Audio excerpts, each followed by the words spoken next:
Praise the lord అందరికీ. పత్తికొండ మండలం హోసూరు గ్రామంలో కృపా ప్రార్థనా మందిరంలో పాఠశాల మీటింగ్ ముగించుకొని వస్తూ ఉండగా మరి పెద్ద వర్షం వచ్చింది. దారిలో చిన్న చిన్న వాగులు ఉన్నాయి. మరి వాటిని దాటుకుంటూ వచ్చాము.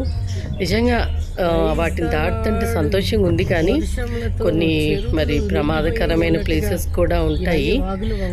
దేవుని దయ వల్ల మేము చాలా జాగ్రత్తగా ముందు వెహికల్స్ని చూసుకొని వచ్చేసాము. ఇక్కడ చూసినట్లయితే ఇంకా ఇది పెద్దగా ఉంది. ఇది కొంచెం డేంజరస్గా అనిపిస్తుంది.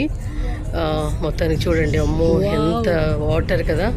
ఇక్కడ వీళ్ళు ఆగిపోయారు, కానీ మమ్మల్ని కొంతమంది వెళ్ళండి అన్నారు. ఇంకా వచ్చేసామన్నమాట.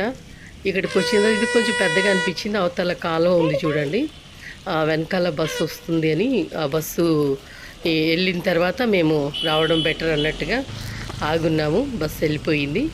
దాన్ని చూసుకొని ఆ బస్సు వచ్చినటువంటి మార్గంలో మేము కూడా బయలుదేరి ఇచ్చేసాము.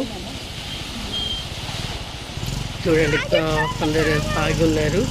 తర్వాత కర్నూలు చేరాము. కర్నూలులో కూడా పెద్ద వాన పడింది. మరి అక్కడ కూడా కాలువల్లాగా ఒక సముద్రాన్ని తలపిస్తున్నట్టుగా నీళ్లు చూడండి ఎంతగా పారుతూ ఉన్నాయో. మరి అటువంటి నీళ్ళల్లో ప్రయాణం చేస్తూ వచ్చాము. మరి కొంచెం దూరం వచ్చాక ఇంకొక ప్లేస్లో కూడా ఇదే విధంగా నీళ్లు పారడం చూసాము. మొత్తానికి ఏది ఏమైనా దేవుని కృప ద్వారా మేము ఈ యొక్క చిన్న చిన్న వాగులన్నీ దాటుకొని మరి ఇంటికి రావడం జరిగింది. దేవుడు మా ప్రయాణాన్ని దీవించినందుకు దేవునికి వందనాలు తెలియజేస్తున్నాను.